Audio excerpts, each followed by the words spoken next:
Many years ago, I remember aggressively pursuing the martial arts, and I was living in Monterey, California. I was in my late 20s, and I was male testosterone out, and I go into this jiu-jitsu place, but this is before Gracie Jiu-Jitsu and ground fighting Jiu-Jitsu. It was traditional Jiu-Jitsu, and I'd heard that this guy, the sensei, was just a badass, eighth degree, all that. They called him sensei. And he also trained military at Fort Bragg nearby, and it was just I'm like, that's the guy I want to study with. And so I'm going in there, ready to break bones and limbs and just go to town. And I want to say we spent about 2 weeks working on healing and compassion. And I'm looking around going, are you freaking kidding me?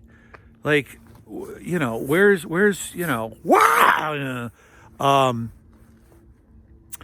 And then, and I mean, it's like, and what he did was he locked down his whole program, his studio. I mean, he had a whole network of classes, and he worked with all different kinds of students, but he locked it down in the sense that there was no demonstrations. There was no, so if you're walking, you would never know it based upon word of mouth. And then after about that 2-week period, he gives a demo.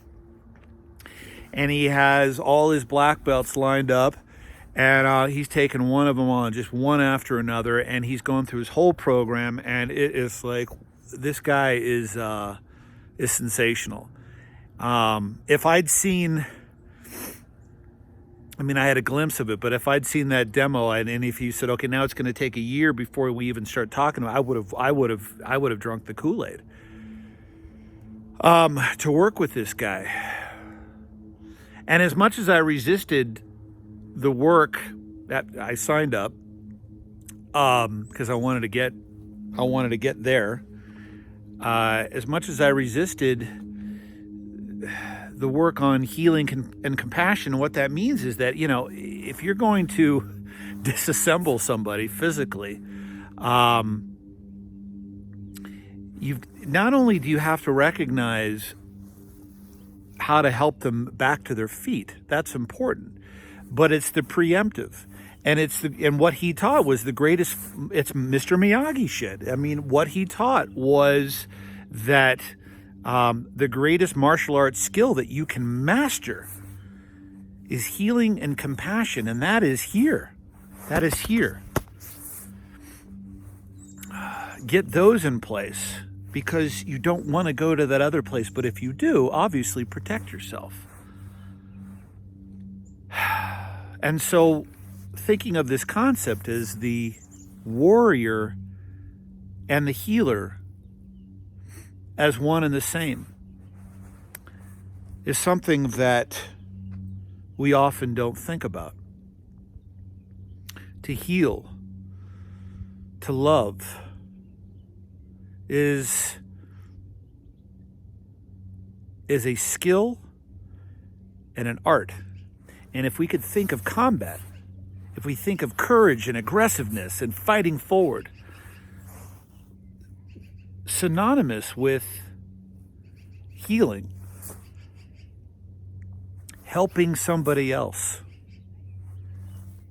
personal self-sacrifice, all these are powerful attributes that are just as powerful, if not more, than actual combat skills.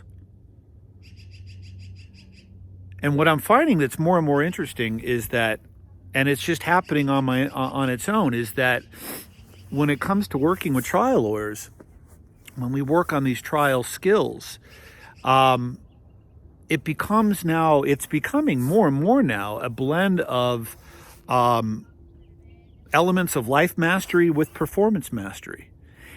And more people I'm working with in the workshops, one-on-one in consulting, will say, where can I go to work more on me? And when I hear that, that tells me that they're already connecting the dots, that the greatest recognition of power is in these elements of the healer.